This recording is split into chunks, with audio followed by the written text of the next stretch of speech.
go off. Book it. Okay. Hey guys, so today I'm going to do a video on your face. So what we're going to do, what you can do for your face for the wedding. I am fresh, just washed, just out of the shower. I have put on SPF today because it's a normal day for me. But on your wedding, we might not want to because yes, we're going to be out in the sun and on the beach, but SPFs have really bad flashback when you take pictures.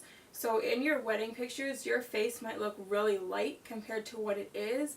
So we kind of might want to play around with that before the wedding, taking pictures outside with SPF, without it, with the foundation you're going to wear, that kind of stuff, just to see if it's what you want.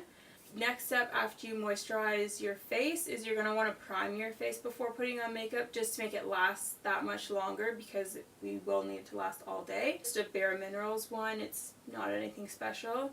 And the other thing we should probably look into is setting sprays. I know they're called setting sprays. You think you're going to use them after you use your makeup, but they're actually a really good primer. I do have one here. It's the Urban Decay De-Slick Primer. I talked about it when I did my eye makeup video too. It's really good. You can spray it on before and after your makeup, and then it'll stay forever. This is a nice primer because it leaves your face feeling like super soft after you've put it on. Like, it just kind of creates that nice layer where everything's kind of one even texture. As I always put on my foundation next. Right now I mix foundations, but my favorite foundation by far, NARS Sheer Glow. It's a really good foundation, has good coverage. You can make it light or heavy coverage. They have a reasonably good range of colors. I don't know if they go as dark as what you would need, but that's something that you can address later. So I always mix it actually because I don't want to waste it. So I mix it with MAC Face and Body. This also makes it a little bit more yellow because I have a very yellow undertone, not pinky undertone. So it helps make it the perfect color for me. So I will just take, this is the powder I'll be using, but I just take the lid of the powder and I put a few little dots of each on the lid and mix it together and then dot it over my face. My favorite brushes are either this brush, this is actually my mother's brush, don't tell her, but it's an amazing brush. My other favorite thing, which is actually currently dirty, sorry, is a beauty blender. This is the size when it's dry, but it does double in size when it gets wet. It's amazing for putting on product. You can build it up. It doesn't leave too much. You can never be cakey with this. So that might be something you might want to invest in for your wedding. So be it. The next thing you want to do is, now that you can see it's evened out my skin tone, but now it's a little bit darker than my neck. So the next thing I do is take whatever is left from dotting it all over my face, take a little bit on the brush, and then just kind of run it down my neck.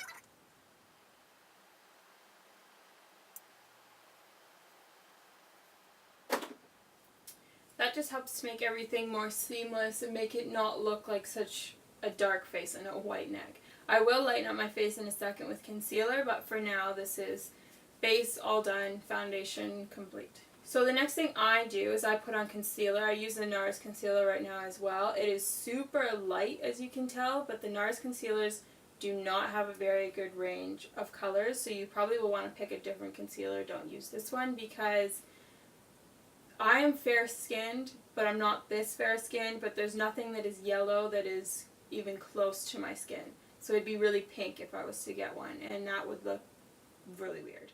So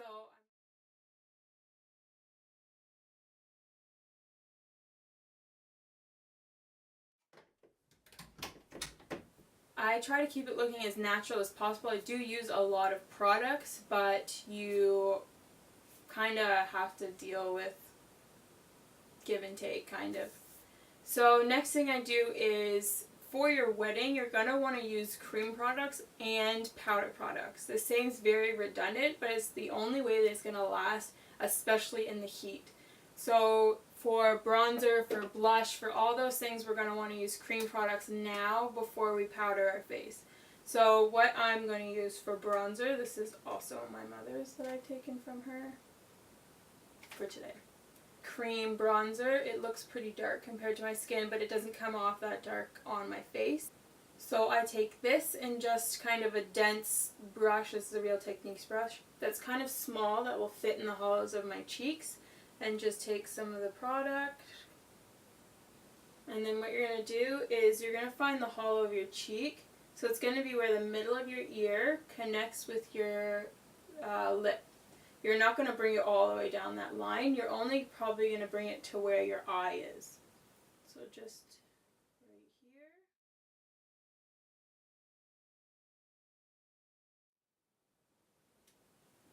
Don't forget the double chin.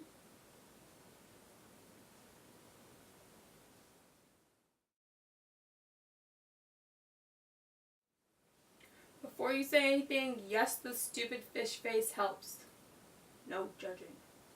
So as you can see, that's just brought some more definition back to my face, because when you put on foundation, it makes it a very blank canvas, and it makes all your features seem one-dimensional. So now that I've put in some contours, some highlights, we have a lot of definition back into my face. It's also slimmed out from the contour, which is nice, always a plus. Next, I'm going to do a cream blush. For the cream blush, you can use any cream brush you want. I just have a NYX one here. It's a nice kind of rosy pink color. You're going to want to use something that's a synthetic brush because it won't pick up as much product, and it'll also be easier to clean the cream product out of it. This is just a Real Techniques one. So just a few dabs in the blush and then just on the cheek.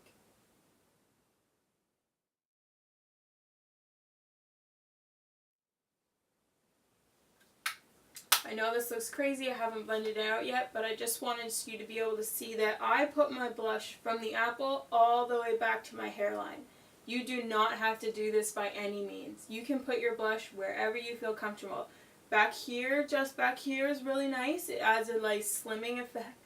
On the front of your cheek is really nice. It adds a nice flushed effect, but I like it all the way because it's what looks most flattering on my face.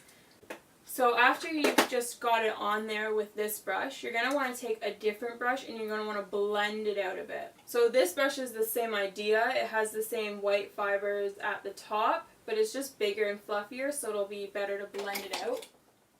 So we're just going to take this off. The next thing we're going to do is put on a highlight. You do not by any means have to put on a highlight. It's just personal preference. It is nice to accentuate your cheekbones so that you look like you have that high cheekbone that everybody loves. Right now I have this Girl Meets Pearl from Benefit. It's pretty good. It's nothing special, but it's pretty good.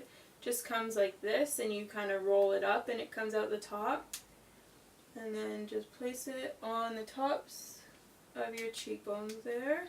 And then you just take your finger and dab it in top there.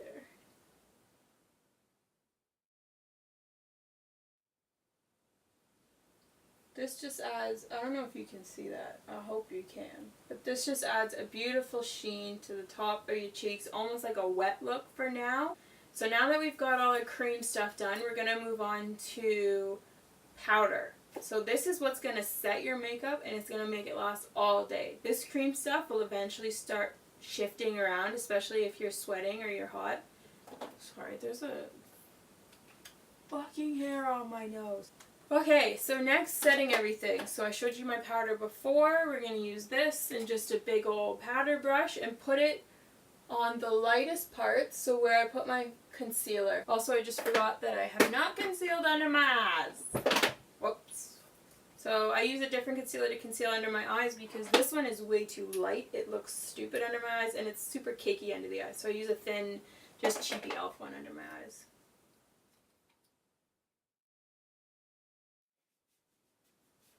And I'm just going to use my finger to blend that in. Usually I use my Beauty Blender damp or dry, but I threw it over there and it's too far to get.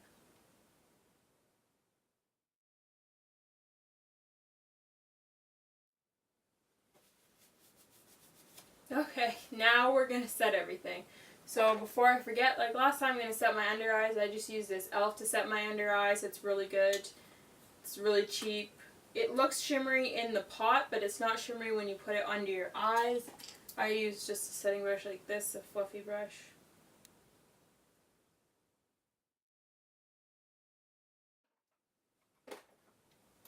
And then back to setting our whole face.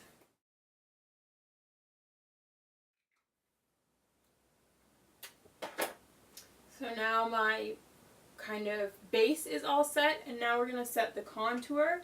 For my contour, I like to use this Cargo bronzer. It's just a matte bronzer. When you're doing a contour, so this is where you want to add shadow to your face, you want to use something matte, not shimmery. Shimmer is just going to like bring it to the light, whereas matte is going to kind of recede it, which is what you want. You can use bronzer to...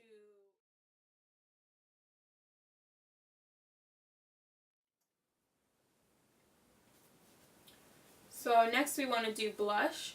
So I would use just a powder one that is a matte color. We are adding extra highlight to the top of our cheek, but strategically where we want it, not all over the whole cheek. So just use a matte blush. This is just a MAC one. It's called Peaches.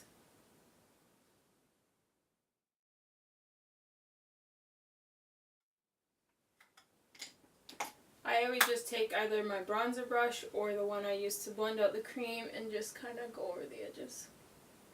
Just to make it sure it's all blended, because I tend to put way too much blush on.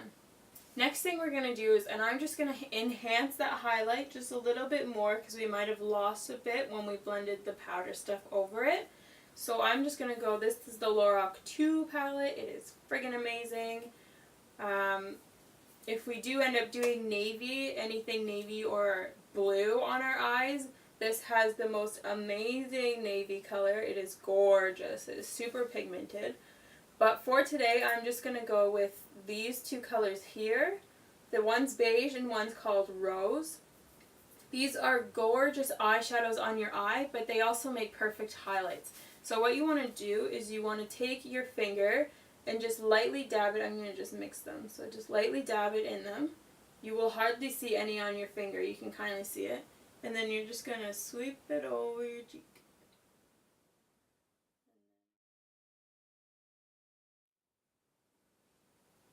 Just to really like make that highlight stand out. And then now it will last all day like the rest of your makeup. It will not fade. So once I'm done this part, the last thing I do for my base is my eyebrows. I have a love-hate relationship with my eyebrows because when I was younger, I thought it was a good idea to shave the parts that I didn't want. So after doing that, I now have very sparse ends to my eyebrows. So I really have to fill them in. So I use two products to fill in my eyebrows. So with your brows, you're going to want to use something that is going to stay all day. Brows are something that are kind of a bit of controversy because some people think you don't need to fill them in and some people think you do. I personally am one of the people who think you absolutely do need to fill in your brows. They are the one thing that is going to make or break your look, in my opinion.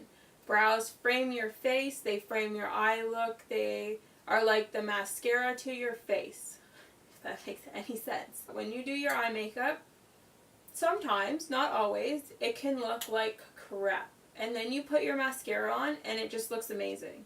This is the same with your eyebrows. If your face isn't looking that great today, do your eyebrows, I bet you'll look better. So for my eyebrows, I use a pencil and I use a kind of pomade gel formula. So these are both from Anastasia Beverly Hills. You can get them from any company you want. I just really like these ones because I know they work well for me. This Dip Brow pomade that they have, MAC makes a similar thing. It's probably roughly the same price. Anastasia is not very cheap. So it's just whichever one has the best color for you and whichever one is easier for you to get, honestly. So the first thing I do when doing my brows is I take the pencil. This is a nice pencil because it has a spoolie on the end, so something to brush your brows through with. So what I do first is take the spoolie and brush my brows.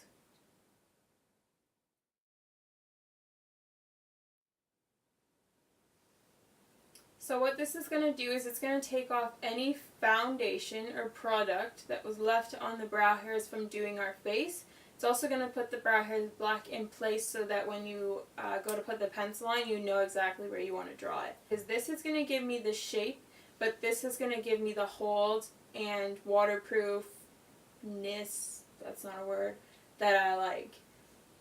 So after we've brushed them, I take the pencil You don't want to roll it up very much. It's a very hard pencil, so you kind of have to not be firm with it. You want to be actually quite light-handed, but you kind of have to keep going over so that you get the color, because it is a very hard pencil.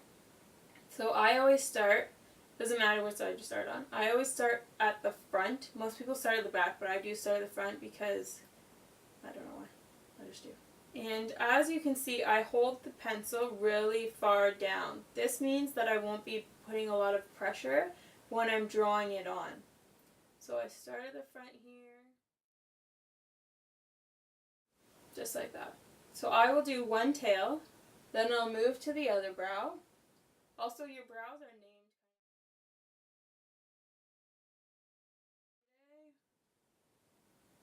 I'm keeping my brows quite small and natural. Sometimes, depending on how I'm feeling, sometimes I'll brush the hairs upwards to make my brows nice and thick. Today I just brushed them over to make them the natural size that they usually are. After you do that, this is where the dip brow comes in. Now that I have this shape, I don't need to worry about messing up my arch or messing up that they're not the same. If you were to use this first, and you were to look at your brows straight on the mirror, and you were to see that they are not the same and you need to fix something, good luck. Because this just smudges, it smears, it doesn't actually come off when it's still wet. Like, it'll just smear all over your face. It won't actually do anything else. So what I do with this is I take it on a small little angled brush. This is just a Holiday Collection MAC 266 brush. So I take the dip brow. What you want to do with it is you want to go into the pot. So you're going to dip into the pot. All you're going to want to do is literally dip it like twice. That's it. Don't do any more than that because you'll have way too much product. Even after I've only just dipped it like that twice, I am going to still dab my brush in the lid to see if there's any excess. That's why my lid's so dirty. Then you're going to take your brush and again, light hand near the end of the brush, and you're just going to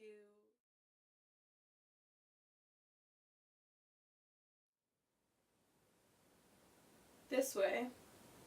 Makes it look more natural, like an actual hairs of the brow, since there's no actual hairs there for me.